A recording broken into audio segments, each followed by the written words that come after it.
Nikukaribishe mtazamaji ambaye unaendelea kufuatilia Manyuzi TV kupata dondoo zote za kimichezo kutokea hapa. Bwana, klabu ya soka ya wananchi Young Africans imeweza kutoa kikosi ambacho kitakwenda kuvaana na klabu ya soka ya Azam Football Club katika mchezo wa Dar es Salaam Derby hii leo Juni 21, 2026, mchezo ambao ni mchezo wa nusu fainali kutafuta bingwa ambaye ataingia katika fainali kuvaana na klabu ya soka ya Mnyama Simba Sports Club ambayo imeweza kuingia katika hatua hiyo ya fainali hapo jana baada ya kushinda goli 4-0 dhidi ya klabu ya soka ya Coastal Union.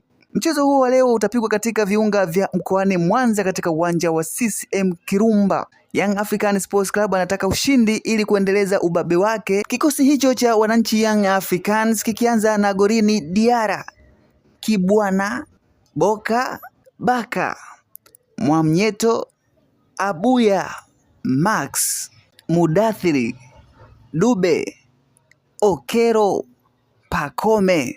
Hiko ndo kikosi ambacho kitaanza katika mchezo wa hii leo katika dabi ya Dar es Salaam Derby. Huku kwenye substitution wachezaji ambao wataingia kutokea benchi ni pamoja na mchezaji Msheri, Asink, Hussein, Asanali, Azizi, Shehan, Damaro, Nabil, Edmund, Depu.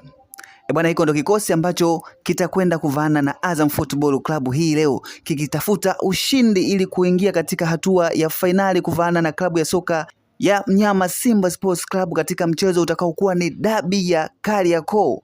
Hii ni Manyuzi TV, endelea kufuatilia ili kupata update kama hizi kila wakati zinazohusiana na masuala ya kimichezo, hususan mchezo wa hii leo wa dabi ya Dar es Salaam, mchezo wa nusu fainali ya ligi ya CRDB Federation Cup 2026. Tukutane tena hapo baadaye.